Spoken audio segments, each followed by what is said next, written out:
guys, Ralph here, and welcome to True Power Trumpet Fitness on this terrific Tuesday here in Connecticut. Terrific Tuesday. Starting to get sticky, as well it should. First day of summer and all that sort of stuff. But anyway, you saw the thumbnail. Jerry was not a high note teacher. That sounds silly. I'm not either. Okay? Let me talk about it. All right? Let me honk and we'll get going. I have played a lot, so we'll see what we got.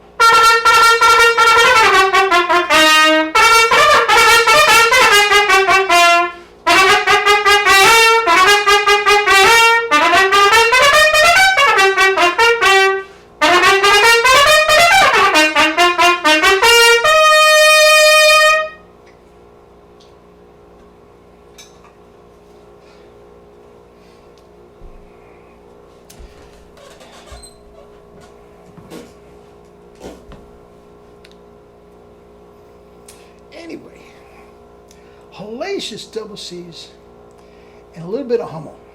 I don't know what possessed me to play that. I haven't played that in a long time.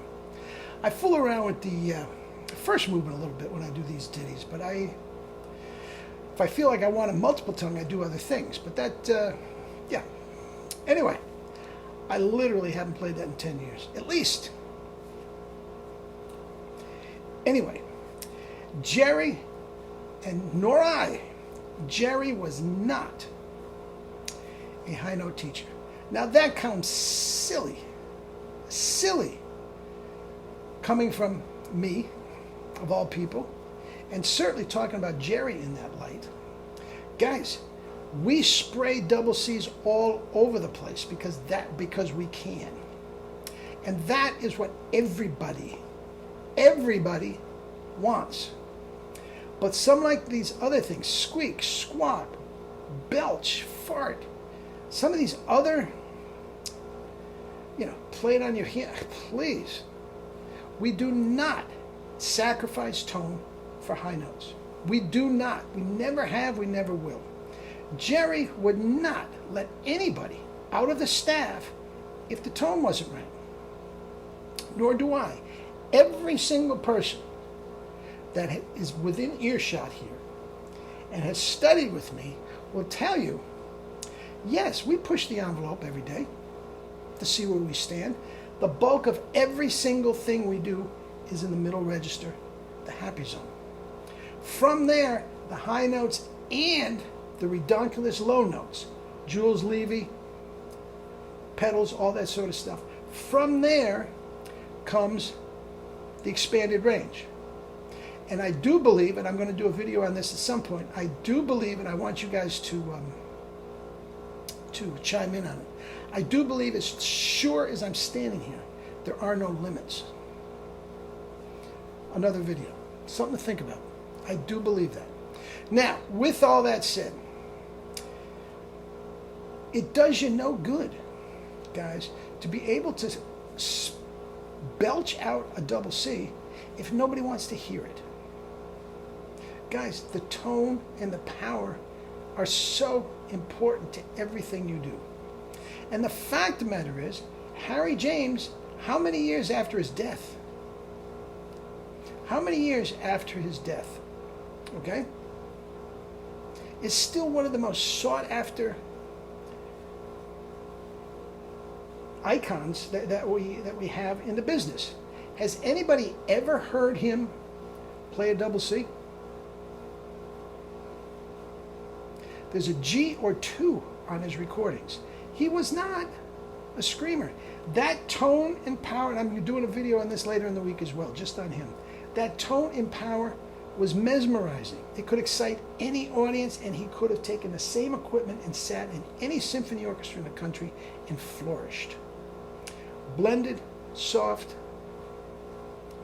Guys, it's not about high notes. Now, high notes are fun. And the fact of the matter is, no matter what anybody tells you, time after time after time, the first chair goes to the guy with high notes. That's in concert band, that's in orchestra, that is in jazz band. The first chair goes to the guy with high notes. And many times,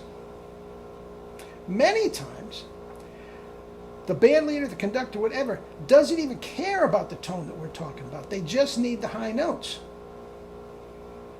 And therein lies much of the problem that we're beating the head against the wall. Guys, but the tone, like Harry James, has got to be clean, pure, centered, brilliant. Or the double C is worthless. Now, could he play double Cs? Yes, that's not the point of the video. We'll get to that in another video. Maurice absolutely could play double Cs. I've heard there's dozens of recordings. Not in concert, I don't hear it, but in recordings, warming up, yes. He was an absolute 100%, as much as Maynard, he was a double C guy. And his gig was an upper register gig. He was playing just as many notes above high C as Maynard did. He didn't go as high as Maynard in concert. Try the Michael Haydn. Try the Brandenburg. Michael Haydn was a double C on an A pick. Anyway, guys, Doc Severinsen. Beautiful tone in the middle register.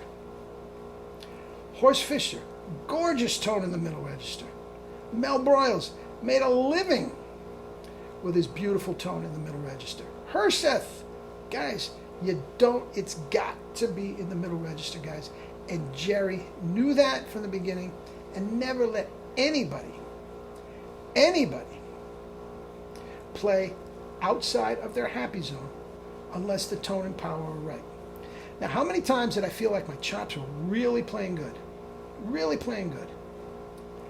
And I'm at a lesson, and I want to show off to Jerry the whole 9 yards, and we stayed right in the Arbin book. I said, Jerry, let me finish with a high G. She says, oh, you go, okay. He says, Ralph, it's not ready yet. It's there if you need it, but it's not ready yet. Stay in the middle. Guys,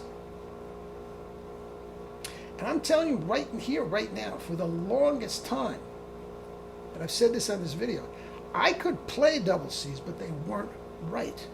And Jerry would not let me play them unless the tone was right. And just like what I said, check this out, Jerry.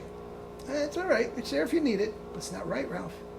You're overblowing, you're straining, blah, blah, blah. Guys, he was not a high note player.